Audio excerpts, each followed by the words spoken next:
नमस्कार दोस्तों, मैं Maneka Sharma. By profession, I am an educationist and I run my own company by the name of Aradhana Kala Kendra Private Limited for the past 31 years. मैंने बहुत सारे play schools के brands भी run किए हैं दिल्ली में और हमारी कम से कम 70 to 75 ब्रांचेस भी हैं अक्रॉस इंडिया. कला के क्षेत्र में और बच्चों के साथ एक अलग सा जुड़ाव मुझे हमेशा से महसूस होता था. एकेडमिकली मैं एक लॉयर हूँ और एक कंप्यूटर इंजीनियर भी, मगर इसके अलावा मुझे सीखने की ललकता हमेशा बनी रहती थी.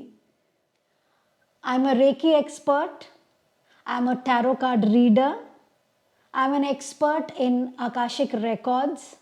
आई have done ho'oponopono under several modalities कि किस तरीके से हम होपोनोपोनो को अलग अलग फील्ड्स में यूज़ कर सकते हैं. मैं एक्सेस बार प्रैक्टिशनर हूँ.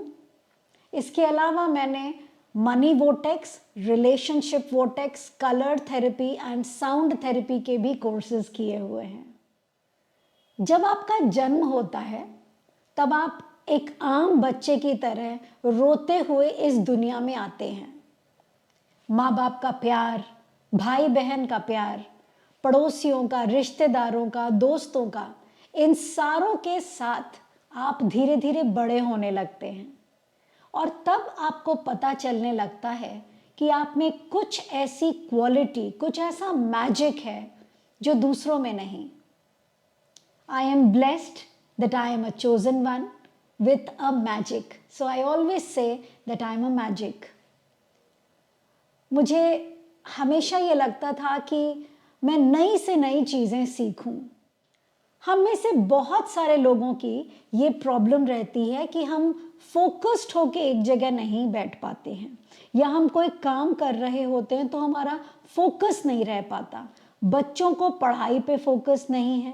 रिलेशनशिप में कहते हैं कि हस्बैंड का ध्यान घर के अलावा बाहर की सारी दुनियादारी में है. वाइफ का ध्यान अपने काम में ना हो करके न जाने कितने सारे और बाकी सारी एक्टिविटीज़ में है. यानी जब हम वर्ड फोकस की बात करते हैं तो फोकस की कमी, मुझे लगता है हम में से 90% लोगों के अंदर ये इश्यूज़ हैं. मैं बहुत इनक्विजिटिव थी ये जानने के लिए कि आखिर खुशी क्या होती है, हैप्पीनेस किसे कहते हैं. अच्छे कपड़े पहनना, अच्छे पर्स खरीदना, बड़े से घर में रहना, गाड़ियों में घूमना, बाहर विदेशों के ट्रैवल करना, क्या ये खुशी है? जब मैं इन सारी चीज़ों को बाय द डिवाइन्स ग्रेस पा चुकी थी तब भी मुझे एक ब्लैंकनेस सा फील होता था. Hi, this is Menka. Stay with me as we explore powerful strategies to shift your mindset, embrace opportunities, and create the prosperous life you deserve. So let's get started on this transformative path together. Life is a journey. जब हम इस journey में चलने लगते हैं तो रास्ते में बहुत सारे पड़ाव आते हैं, बहुत सारे स्टेशंस आते हैं. किसी स्टेशन पे आपको बहुत अच्छी चाय मिलेगी तो कहीं आपको भेल पूड़ी बहुत अच्छी मिलेगी. जिंदगी की जर्नी भी कुछ इसी तरीके से है. जब मैंने अपनी जर्नी शुरू की तो मैंने देखा कि मैं एक बहुत ही प्यारे से परिवार में पैदा हुई हूँ, मगर 3 साल की उम्र में ही मैंने अपनी माँ को खो दिया. I lost my mother, so I do not remember the face of my mother. जब आपका एक ऐसा रिश्ता खो जाता है जहाँ से आपको वो टीचिंग मिलती है, एक कनेक्शन मिलता है लव का, अगर वही आपसे बिछड़ जाए तो पूरी ज़िंदगी आप सिर्फ उस प्रेम को पाने के लिए ही हमेशा तड़पते रहते हैं. और शायद यही तड़प थी जिसने मुझे स्पिरिचुअलिटी की तरफ अट्रैक्ट किया. उस प्रेम को ढूंढने के लिए जब मैं स्पिरिचुअलिटी में आई तो मैंने बहुत सारी मोडालिटीज़ ट्राई किए और आज भी कर रही हूँ. एस्ट्रोलॉजी, न जाने कितनी सारी चीज़ें मैंने सीखी, मगर जो क्रक्स मुझे समझ में आया वो मैं आज आपके साथ शेयर करने जा रही हूँ और मुझे पूरी उम्मीद है कि आप में से बहुत सारे लोगों ने, जिन्होंने बहुत सारी मोडालिटीज़ भी सीखी होगी, वो भी अगर आज मेरे साथ जुड़े रहेंगे तो मेरे साथ सहमत ज़रूर होंगे। So stay connected till the end.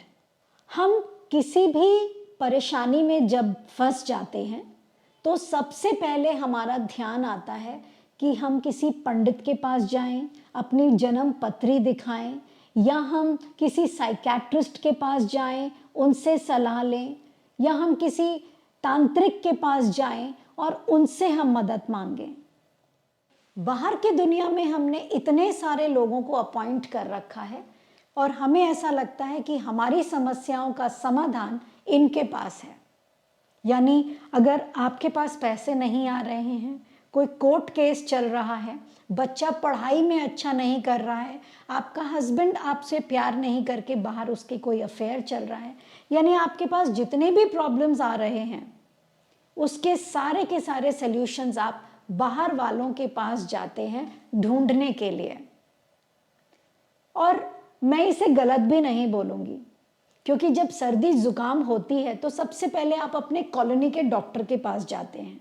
जब बात वहाँ नहीं संभलती है तो आप किसी अस्पताल में जाते हैं। अस्पताल में जाकर के भी जब आपको लगता है कि ये हॉस्पिटल महंगा है या इस हॉस्पिटल में केयर नहीं हो रही है तो आप हॉस्पिटल चेंज कर लेते हैं। इवेंचुअली आप जाकर वहाँ रुकते हैं जहाँ आपको तसल्ली होती है कि आपका सही इलाज हो रहा है और आपको आराम महसूस हो रहा है। जिंदगी के सफर में भी जिस जिस बीमारी से आप एनकाउंटर होंगे, आपके जो भी प्रॉब्लम्स आपके पास आएगी, आप उसके लिए XYZ ABCD न जाने कितने डॉक्टर्स के पास जाएंगे, लेकिन जब तक आपकी वो तकलीफ खत्म नहीं होगी आप किसी भी एक डॉक्टर को करेक्ट नहीं बोल सकते हैं, या ये नहीं कह पाएंगे कि आज मैं अपनी बीमारी ठीक कर पा रहा हूं क्योंकि मैं इस डॉक्टर के पास गया था। क्योंकि कंट्रीब्यूट तो सभी डॉक्टरों ने किया। उन्होंने भी बताया कि भाई आपको वायरस है, कोई प्रॉब्लम है, कोई एलर्जी है, तब आप जंप करके दूसरे के पास गए क्योंकि शायद इनकी दवाई काम नहीं आ रही थी। बहुत सारी मोडालिटीज हैं। हम जब प्लैनेट्स के पास जाते हैं तो हमें पता चलता है कि प्लैनेट्स की प्लेसमेंट्स में कुछ गड़बड़ है।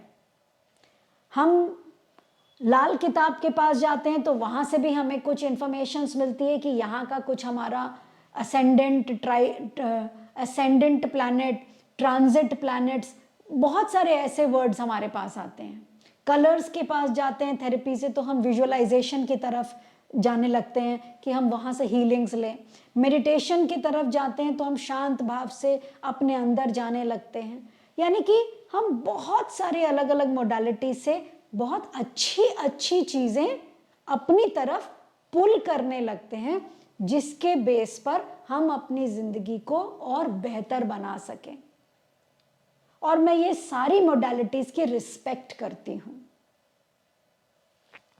क्योंकि जिस किसी ने भी इस मोडालिटी को बनाया है उसने इसके बारे में गहन चिंतन करके बनाया होगा। मेरा पर्सनल तजुर्बा ये है, मैं आज आपको अपने जीवन में मैंने जितने भी मोडालिटी सीखी हैं अभी तक, और मैं आगे भी सीखती रहूँगी, मुझे जो चीज़ें समझ में आई हैं मैं आज वो आपके साथ शेयर करूँगी। हम अपने स्कूल में जब मैथ्स पढ़ते हैं या इंग्लिश पढ़ते हैं या फिज़िक्स पढ़ते हैं तो अक्सर हम ये कहते हैं कि इस जो भी पढ़ाई हमने की वो हमारी ज़िंदगी में कहाँ काम आ रहा है। मगर आज सुबह मुझे ये इंसाइट आई कि हम जो कुछ भी सब्जेक्ट के फॉर्मेट में पढ़ रहे होते हैं लाइफ में वही प्रैक्टिकली हमें यूज़ करना होता है। हम किताबी ज्ञान में घुस जाते हैं, उसके अंदर जो हमें सिखाया जा रहा था हम उसके अंदर नहीं जा पाते, क्योंकि हमें स्ट्रक्चर्ड फॉर्मेट में आंसर्स लिखना होता है ताकि हमें स्कूल में मार्क्स मिल सकें। यानी हम जजमेंट और इवैल्यूएशंस की वजह से हम बिल्कुल घिसे पिटे तरीके से उस आंसर को उठाते हैं और कॉपी पेस्ट कर देते हैं। उसके अंदर के मर्म को हम नहीं समझते हैं। साइंस, आज जितनी भी ऑकल्ट साइंस है वो सारी की सारी साइंस से ही रिलेटेड है। Everything that is happening to us is created by us. We are the creators. So अगर हमने क्रिएट किया है, हमने किसी चीज को बनाया है, आपने अगर कोई छोटी सी भी चीज बनाई, आपने एक मकान बनाया, आपने एक पार्क बनाया, आपने एक कोई घर में खाना बनाया, जिस चीज को आपने बनाया, आपको सबसे पहले तो एक्नॉलेज करना होगा कि ये मैंने बनाया है। ये अच्छा है तो भी मैंने बनाया है, अगर ये बुरा है तो भी मैंने बनाया है। मगर हम क्या करते हैं, जब वो अच्छा होता है तो हम खुद की तारीफ करते हैं, भगवान को धन्यवाद देना भूल जाते हैं। और जब कोई बुरी या गलती हो जाती है हमसे, या किसी चीज में परफेक्ट नहीं हो पाते हैं, तो हम गलतियां दूसरों में ढूंढते हैं। इनकी वजह से हुआ, इसके वजह से हुआ, इसकी वजह से मेरा ध्यान हट गया। यानी गलतियों को एक्नॉलेज करने से हम घबराते हैं। हमारी जिंदगी में बहुत ही सिंपल वे में आपको लाइफ में आज समझाने जा रही हूं। अगर आपने आज का मेरा ये एपिसोड समझ लिया तो मुझे लगता है बड़े रुचि के साथ हर मोडालिटीज को सुन भी सकेंगे और समझ भी सकेंगे। एक छोटा सा फॉर्मूला है, everything that exists in this world is energy. जो भी चीजें हमारे आसपास हैं वो एनर्जी हैं, चाहे वो ये टेबल हो, चाहे वो कुर्सी हो, चाहे वो लाइट हो, हर एक चीज एक एनर्जी फॉर्मेट में आपकी दुनिया में प्रेजेंट है। हम हमेशा ये कंफ्यूजन में रहते थे कि एनर्जी का मतलब जो जीवित हो, यानी कि जिसमें सांसें हो उसमें एनर्जी है। आज इस कॉन्सेप्ट को मैं खत्म कर रही हूं। वो सारी चीजें जो आपकी दुनिया में हैं, चाहे वो दरवाजे हों, चाहे वो आपके बाथरूम का नल हो, चाहे वो आपके बेडरूम की ट्यूबलाइट हो, हर एक चीज एक एनर्जी है। और अगर आप उस एनर्जी के साथ सही तरीके से पेश नहीं आ रहे हैं, व्यवहार नहीं कर रहे हैं, तो वो एनर्जी आपके साथ भी अच्छी तरीके से व्यवहार नहीं करेगी। साइंस का एक दूसरा फॉर्मूला है, What you give, you get। जो आप देते हैं आपको वही वापस मिलता है। और यही कर्मा लॉ भी हमें सिखाता है कि आज हमारी जिंदगी में जो कुछ भी हो रहा है, whatever is happening in our life, वो सब कुछ हमने ही इनवाइट किया था कि हमारी लाइफ में हो। जन्म से पहले हर आत्मा अपनी माँ को, अपने पिता को चूज करके इस दुनिया में आती हैं। वी सिलेक्ट कि हमें किसके कोख से जन्म लेना है और किसे अपनी माँ बनाना है। मुझे जैसे अपनी जीवन में जो लेसन सीखना था वो था लव योरसेल्फ।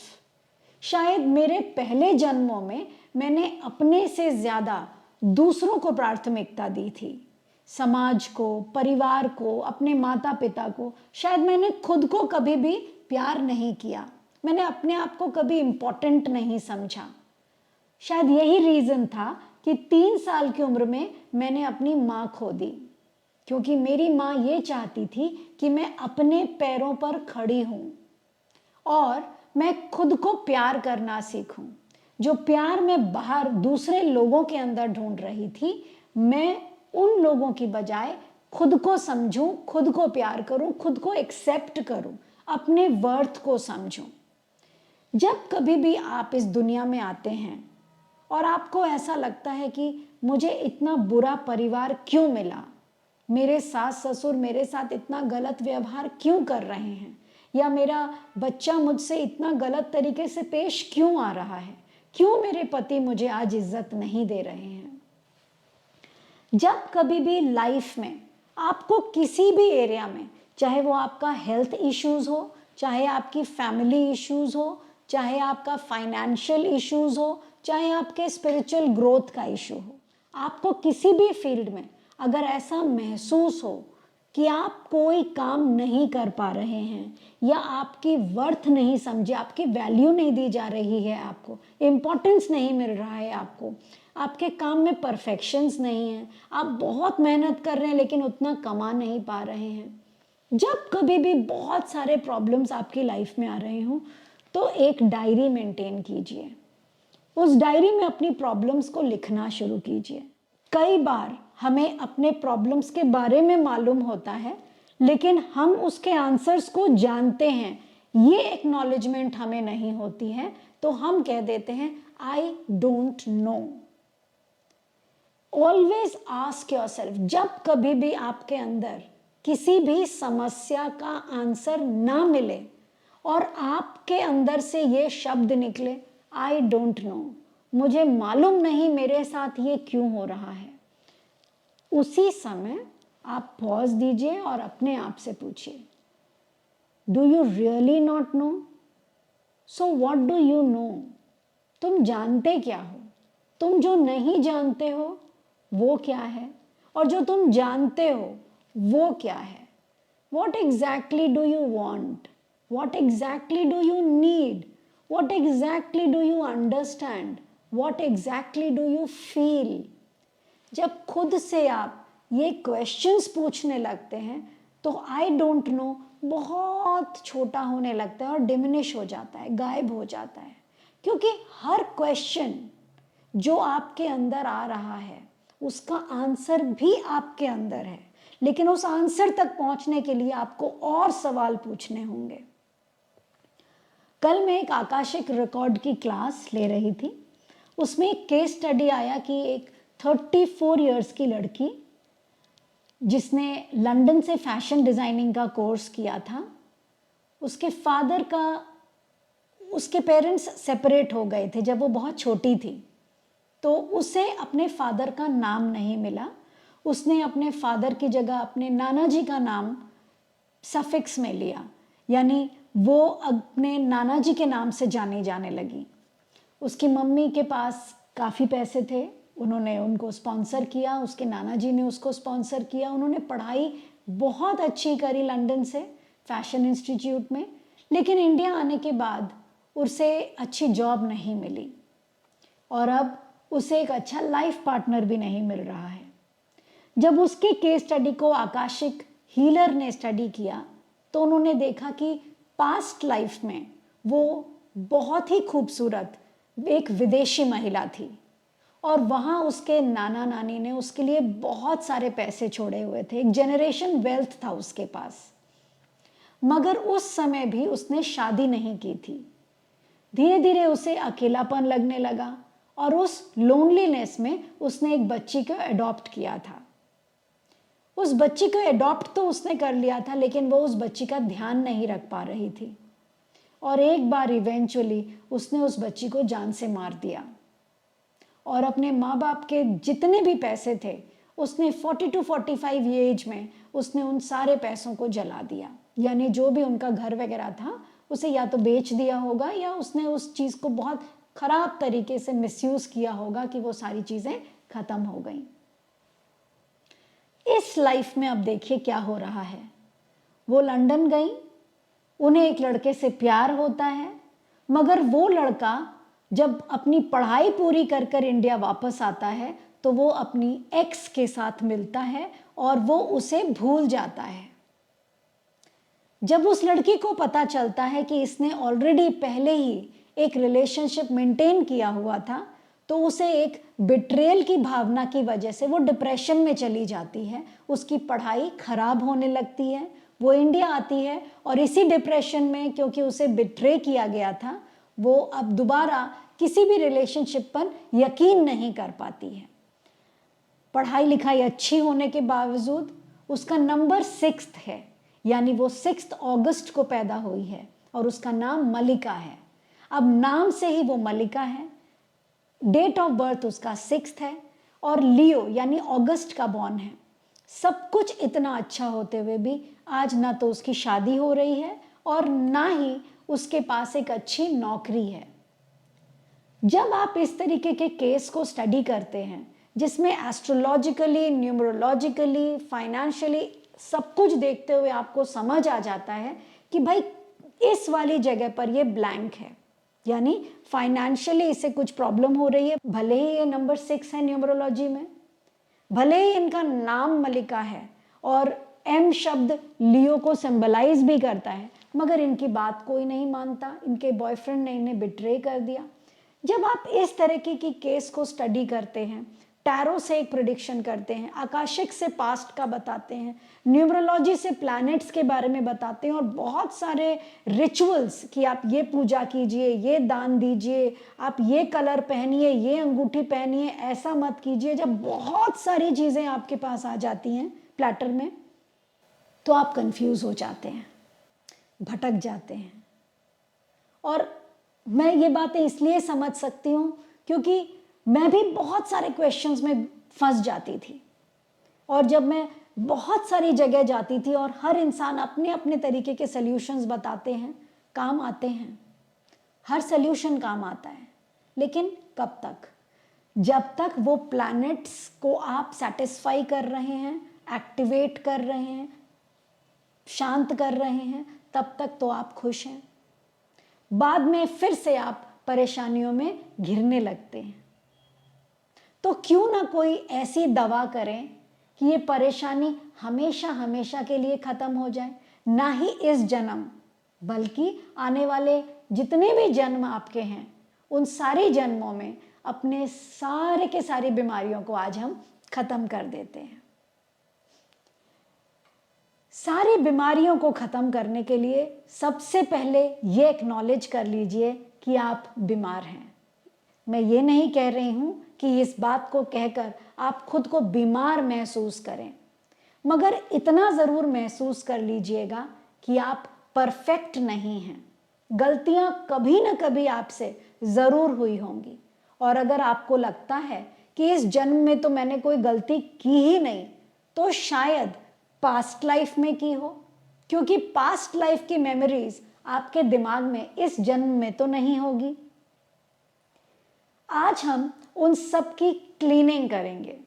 जैसे वैक्यूमिंग करते हैं, सेम उसी तरीके से हम अपने पास्ट के सारे कर्मों की क्लीनिंग करेंगे। जिस जिस एरिया में आपको प्रॉब्लम्स हो रहे हैं, हम वैक्यूमिंग वहीं करेंगे, क्योंकि सबसे ज़्यादा डर्ट, गंदगी उसी एरिया में है। अब आप में से किस किस के एरिया में कौन कौन सी प्रॉब्लम है, कमेंट्स बॉक्स में ज़रूर लिखें। मेरे साथ इंटरैक्टिव बने रहें। मैं आपके आंसर्स भी पर्सनली दूंगी, और भले ही ये यूट्यूब का चैनल ही क्यों ना हो, अगर आप मुझसे लाइव इंटरैक्शन करना चाहते हैं, अपने क्वेश्चंस के आंसर्स जानना चाहते हैं, तो भी आपको कमेंट बॉक्स में लिखना होगा, क्योंकि जितने ज़्यादा लोग चाहेंगे कि मैं लाइव आकर आप लोगों के प्रॉब्लम्स को सुनूं और लाइव आंसर्स दे सकूं और कुछ कंट्रीब्यूट कर सकूं आपकी लाइफ में, तो मैं ज़रूर आऊँगी। मगर इसके लिए मुझे 100 रिक्वेस्ट्स तो चाहिए ही होंगे। तो चलिए बात करते हैं आज अपने पर्टिकुलर किसी एक प्रॉब्लम एरिया को सॉल्व कैसे किया जाए। आजकल रिलेशनशिप की प्रॉब्लम बहुत ज़्यादा हो रही है। लोगों की शादियां नहीं हो रही हैं, रिलेशनशिप्स टूट जा रहे हैं या बिट्रेयल्स हो रहे हैं। अब हम इस रिजेक्शन, बिट्रेयल, फियर, इन सारे जो नेगेटिव क्वालिटीज़ हैं लोगों के अंदर, आज हम इनके बारे में बात करेंगे और वो दवा के बारे में बात करेंगे जिससे कि हम इन तीनों चीज़ों से या इनसे भी ज़्यादा जो नेगेटिव पॉइंट्स हमारे अंदर आ जाते हैं रिलेशनशिप एरर्स की वजह से, हम इसे कैसे सॉल्व करें। अगर आपका रिलेशनशिप चाहे बच्चों के साथ है, चाहे गर्लफ्रेंड बॉयफ्रेंड का हो, चाहे बॉस और आपके बीच का हो, या आपके हस्बैंड वाइफ के बीच का रिलेशनशिप हो, या आपका खुद का रिलेशन खुद के साथ ठीक नहीं है, तो हमें क्या करना होगा? बहुत ही सिंपल सा एक रिचुअल, जिसके लिए आपको कोई भी चीज़ मार्केट से नहीं खरीदनी है, कोई पर्टिकुलर टाइम पीरियड पे नहीं करना है, किसी पंडित जी के पास नहीं जाना है, कितनी बार करना है कोई गिनती करने की ज़रूरत ही नहीं है। अगर आप ये भूल गए तो क्या दोबारा करना है, ऐसा कोई क्लॉज ही नहीं है। तो फिर ये है क्या? ये है master stroke for all illnesses, ho'oponopono. ये 4 मैजिक शब्द, 4 magic wand, I am sorry, please forgive me, thank you and I love you. समस्या कितनी भी बड़ी हो, अगर आपने अपने शीश को उस समस्या के आगे झुका दिया और मान लिया कि मैं गुनहगार हूं, मुझे पता नहीं मगर मैंने कोई ना कोई गुनाह तो ज़रूर किया होगा आज जिसकी वजह से मैं परेशान हो रही हूं, तो मुझे माफ़ करें। और मैं एक्नॉलेज करती हूं कि अगर आपको मैंने अपने इस जन्म में या पूर्व जन्मों में जाने या अनजाने कोई भी तकलीफ पहुंचाई हो, या मेरे विचारों में भी अगर आपके लिए ईर्ष्या, आपके लिए द्वेष, आपके लिए घृणा या किसी भी प्रकार की नेगेटिव फीलिंग्स भी आई हो, तो मैं उन सभी नेगेटिव फीलिंग्स के लिए आपसे माफ़ी मांगती हूँ। प्लीज़ मुझे माफ़ कर दीजिए। और मैं बहुत बहुत धन्यवाद देती हूँ कि मेरे पूर्व जन्मों के या इस जन्म के जो भी कर्म मेरे थे, आज मुझे आपने उसे क्लियर करने की अपॉर्चुनिटी दी। अगर आप मेरी ज़िंदगी में नहीं आते तो शायद मेरा ध्यान इस जगह नहीं जाता, शायद मैं ये जो मेरी बीमारी है, ये जो मेरी प्रॉब्लम है, मैं कैरी करके लेके चली जाती और ये पता नहीं कितना विशाल बन जाता। आज ये प्रॉब्लम आपने मेरे सामने रखा, मुझे एहसास दिलाया, उस एहसास दिलाने के लिए आपका बहुत बहुत धन्यवाद। आगे ये प्रॉब्लम बड़ी ना हो, मैं दोबारा ये गलती ना करूं के लिए मैं प्रॉमिस करती हूँ कि मैं कभी भी ये वाली मिस्टेक्स दोबारा नहीं करूँगी। और इसके लिए मैं पूरी कोशिश करूँगी कि मैं अवेयरनेस के साथ अपनी ज़िंदगी जीऊँ। मैं आपको बहुत प्यार करती हूँ कि आपने मुझे इस योग्य समझा कि मैं माफ़ी मांग सकूँ, इसलिए आप मेरी ज़िंदगी में आए मुझे ये लेसन सिखाने के लिए। So thank you, I have learned my lesson, now you can go from my life. आप उस एंटिटी से माफ़ी मांगकर उसे प्रेम पूर्वक अपनी ज़िंदगी से जाने के लिए बोल दीजिए। कई बार हम घबरा जाते हैं कि अगर क्वेश्चन ये आता है कि एक हस्बैंड वाइफ में लड़ाई हो रही है और वाइफ ने मन ही मन हो पोनो पोनो अपने हस्बैंड को बोला और फिर बोला अब आप चले जाइए, तो कहीं हस्बैंड उन्हें छोड़ करके ही तो नहीं चले जाएंगे? बिल्कुल भी नहीं। अगर हम किसी एंटिटी की बात करें तो जैसे मैंने आपको समझाया कि एंटिटी का मतलब सिर्फ जीवित चीज़ें ही नहीं, सिर्फ आपके पति ही एंटिटी नहीं है।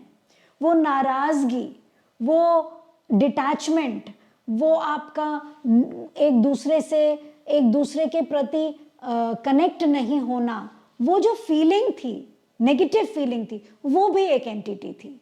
आपने उस नेगेटिव फीलिंग के लिए आपने उस सोल जो आपके हस्बैंड के बॉडी के अंदर है, आपने उनसे माफ़ी मांगा। उस एंटिटी के लिए जो नेगेटिव है, जिसकी वजह से आप दोनों के रिलेशंस ठीक नहीं हो रहे थे, उस एंटिटी से माफ़ी मांगकर आपने उसे बोला कि अब आप हमेशा हमेशा के लिए मेरी जीवन से इस जन्म में और आगे आने वाले जितने भी जन्म हैं उन सभी से चले जाइए, ताकि मैं अपने हस्बैंड के साथ प्यार से अपनी ज़िंदगी जी सकूं। जब कभी भी हम माफ़ी मांगते हैं और सच्चे दिल से माफ़ी मांगते हैं, एक है रूटिनाइज्ड वे में माफ़ी मांगना। मैंने आपको आज होपोनोपोनो सिखाया, अब आप रोज़ सुबह उठे, आई am sorry please forgive me, thank you and I love you, I am sorry please forgive me, thank you and I love you, I am sorry please forgive me, thank you and I love you. बेसलेसली, without knowing the purpose, without having any intention, without having any purpose, अगर आप ये repeat करते रहेंगे तो ये gibberish है। Gibberish in the sense कोई meaning नहीं। जब कभी भी कोई काम करें, so you have to be very aware, very clear, आप क्यों कर रहे हैं, किसके लिए कर रहे हैं, आपको क्या चाहिए, कब तक चाहिए, आप इसे पाने के बाद क्या करना चाहेंगे। आपके अंदर जो मिस्टेक्स आपने रिकॉग्नाइज की है, जो पहचाना है कि आपके अंदर क्या क्या गलतियां थी जिसकी वजह से आपके जीवन में ये सारी चीज़ें आ रही थी, क्या अब आप इसे पहचान करके सुधारेंगे? क्या आपके अंदर वो आपने मन बना लिया है कि अब आप दोबारा से ये गलतियां ना करें, जब ये सारी चीज़ें आप क्वेश्चंस पे क्वेश्चंस अपने आप से पूछते चले जाएंगे, ये जो 3 शब्द है I don't know will erase. And then you will start saying, I know, I understand. जैसे जैसे आपकी होपोनोपोनो की प्रैक्टिस बढ़ती रहेगी, आप हर एक एंटिटी, हर एक चीज़ से बोल सकते हैं। आपके गाड़ी रास्ते में चलते चलते खराब हो गई, आप अपनी गाड़ी से माफ़ी मांग सकते हैं कि आई am sorry, please forgive me, thank you and I love you, please मुझे घर तक पहुंचा दो, ये रास्ता मेरे लिए नया है, यहाँ पर कोई मैकेनिक भी नहीं है, तुम अगर खराब हो गए तो कौन ठीक करने आएगा। And it's a magic. आप जैसे ही अपनी हर एक एंटिटी से, हर एक चीज़ से बातें करने लगेंगे, वो एंटिटीज़ भी आपसे बातें करने लगेंगी। It is a magic and everybody has that spark with in them because you are also a magic. So what we have to do is we have to understand that हमारे कर्म जो हमने किए हुए थे पास्ट लाइफ में, आपको उस लेजर फाइल में से प्लस एंड माइनस जब तक आप इक्वल नहीं करेंगे, आप आगे नहीं बढ़ सकते हैं। आप जब तक अपने पास्ट के बिल्स पे नहीं करेंगे, आप कितनी भी जुगाड़ लगा लें, आगे नहीं बढ़ सकते हैं। तो क्यों ना हम आज ही इसे ख़त्म कर दें, क्योंकि इसे ख़त्म करने के लिए आपको कोई पैसे तो देने नहीं हैं, कोई करेंसी तो देनी नहीं है। फॉर एग्जाम्पल, आपने पास्ट लाइफ में किसी का मर्डर किया था, इस जन्म में तो आप बहुत अच्छे हैं, लेकिन आपको उसका रिपरकशंस तो इस जन्म में भोगना ही पड़ेगा ना। लेकिन जब आप उस चीज़ को भोग रहे होंगे तो आपके बार बार मन में आएगा, क्यों ये इंसान मुझे इतना परेशान कर रहा है, क्यों बार बार ये मुझे इरिटेट कर रहा है, क्यों मेरी गाड़ी ये खड़ी नहीं होने देता है पार्किंग में, हर रोज़ ये मुझसे लड़ाई करता है। जब आपको समझ में नहीं आए कि कोई पर्टिकुलर एंटिटी आपके साथ ये रिएक्शंस क्यों कर रहे हैं, इमीडिएटली स्ट्राइक कर लीजिए, हो ना हो कुछ तो ऐसा ड्यूज है जो मेरा क्लियर नहीं है। अब क्योंकि आपको तो पता ही नहीं है ये कौन थे श्रीमान जो हमेशा आपसे लड़ाई कर रहे थे, अब उस ड्यू को क्लियर करने के लिए आपको किसी बैंक में तो जाना नहीं है, कोई ईएमआईज तो भरनी नहीं है। आपको करना क्या है, हम एक सोल हैं, वो एक सोल है, मैं एक एनर्जी हूँ, वो भी एक एनर्जी है, और एनर्जेटिकली हम लोग बातें कर सकते हैं। आपको वहाँ जाकर उनके पैरों पे गिरकर प्रणाम करते हुए आई एम सॉरी नहीं बोलना है। आप जहाँ हैं वहीं रहिए, बट आप सोल वाइज एनर्जेटिकली उनसे कनेक्ट हो जाइए। ये विजुअलाइजेशन का मेडिटेशन भी अगर आप लोगों को चाहिए होपोनोपोनो का, तो आप अपने केस स्टडीज़ भी भेज सकते हैं। मैं पर्टिकुलर केसेस पे किस तरीके से होपोनोपोनो करना चाहिए, मैं उस पर एक सेपरेट वीडियो बना दूंगी। मैं 3 केस स्टडीज़ लूँगी और उन 3 केस स्टडीज़ को किस तरीके से होपोनोपोनो से हम सॉल्व कर सकते हैं, हम वो करेंगे। और मैं जिनके लिए ये केस स्टडीज़ करूँगी उन्हें आकर हमें बताना होगा इस प्लेटफॉर्म पे कि जब उन्होंने ये प्रैक्टिस किया तो उनकी लाइफ चेंज होने लग गई। So now what we need to do, आप एनर्जेटिकली उनके साथ कनेक्ट होंगे और आप उनसे एवरी डे अपने जितने भी सीन, अनसीन, फोरसीन, जो भी आपके ड्यूज एंड डेट्स हैं, उसके लिए आपको I am sorry, please forgive me, thank you and I love you बोलना होगा। And then you have to also say that now I cut my cords and now I request you, you please go where you have come from and I come back from where I belong to. आप अब जा सकते हैं, आपने जो lessons मुझे सिखाना था मैंने सीख लिया। I release you, I release you, I release you. So it's too simple. Life is very simple and we make it very complicated. If you understand life, it's so simple, it's just conversation. हमें सिर्फ बात करनी है, हमें सिर्फ समझना है अपने आप को, अपने रिलेशंस को, अपनी दुनिया को, लोगों को, और बड़े सोच समझ के बातें करनी है। हम जो भी शब्द बोल रहे होते हैं, आजकल लोग बड़े ही मतलबी हो गए हैं। ये आपने एक वाइब्रेशंस यूनिवर्स में डाल दिया। अगर 10 लोग यही वाइब्रेशंस डालेंगे तो क्या होगा, दुनिया मतलबी होती चली जाएगी। अगर हम यही वाइब्रेशंस डालेंगे, आई love you, I love you, I love you, I love you, I love you, I love you, I love you, I love you, I love you, आप क्या वाइब्रेशंस डालेंगे? प्यार, प्रेम। जिस वाइब्रेशंस को आप चाहते हैं कि वो आपके पास आए, वही वाइब्रेशंस देना शुरू करिए। Thank you, thank you, thank you, thank you, thank you, thank you, thank you, thank you, thank you. More you thanks, more you're going to receive. Gratitude is the main medicine. जैसे कहते हैं ना, ho'oponopono में आई am sorry, please forgive me, thank you and I love you. Thank you एक वो चाबी है जो मास्टर की है इस होपोनोपोनो के। होपोनोपोनो का सबसे पावरफुल स्टेटमेंट थैंक यू है। आप जब थैंक्स देना शुरू करेंगे हर छोटी छोटी चीज़ों के लिए, किसी ने आपके लिए घर में स्वीपिंग भी किया, आप उसको थैंक यू ऐसे नहीं बोल सकते, as a form of gift दे के थैंक यू बोल दीजिए। नहीं बोल सकते तो अप्रिशिएट कर दीजिए, दीदी आज घर बहुत साफ लग रहा है। किसी को अप्रिशिएट करना, किसी को धन्यवाद देना, छोटी से छोटी चीज़ के लिए धन्यवाद देना, ईश्वर को धन्यवाद देना, उन सारी जगहों पर आपका ध्यान केंद्रित करता है जो आपके पास है। और जो आपके पास है और आपको खुशियां दे रहा है, वो एक्सपैंड होती चली जाती हैं। इस संसार में कोई भी परफेक्ट नहीं है और इस संसार में ऐसा कोई वर्ग नहीं जो संपूर्ण तरीके से खुश हो और कोई संपूर्ण तरीके से दुखी हो। इस संसार का हर इंसान अपनी दुनिया का रचयिता खुद है। आपने पूर्व जन्मों में भी जो किया था वो आपने ही किया था, और इस जन्म में भी अगर आप अपने कर्मों को बदलना चाहते हैं तो उसको बदलने के लिए आपको कुछ देना पड़ेगा, क्योंकि कोई भी चीज़ मुफ्त में नहीं आती। तो ये क्वेश्चंस खुद से पूछिए, what will it take to make me happy? What will it take to make me rich? What will it take to make me more healthy? What will it take to make me more beautiful? लेकिन समय दीजिए, क्योंकि इसका उत्तर किसी और के पास नहीं, इसका उत्तर सिर्फ उस आत्मा के पास है जो आत्मा उस परमात्मा के साथ मिली हुई है, और उसका आंसर सिर्फ और सिर्फ आपके लिए बना है। क्योंकि हर एक इंसान का क्वेश्चन भी यूनिक है और हर एक इंसान का आंसर भी यूनिक है और हर एक इंसान खुद में यूनिक है। इसीलिए कहते हैं कि बायोमेट्रिक में जो हमारे निशान आते हैं वो भी यूनिक हैं।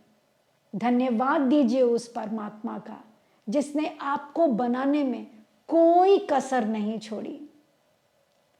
आज का ये एपिसोड आपको कैसा लगा मुझे ज़रूर बताइएगा। आपको किस टॉपिक पे मेरे वीडियोस चाहिए ये कमेंट्स में ज़रूर लिखें।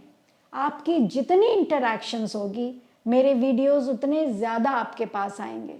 और अगर आपका कोई भी पर्सनल प्रॉब्लम हो तो आप कमेंट बॉक्स में लिखकर मेरा पर्सनल नंबर भी ले सकते हैं। I will be grateful if I will be able to be of any help or use to you. Thank you so much. Stay happy, stay blessed, and be prosperous. Love you, love you, love you. 77777777777777777. Thank you.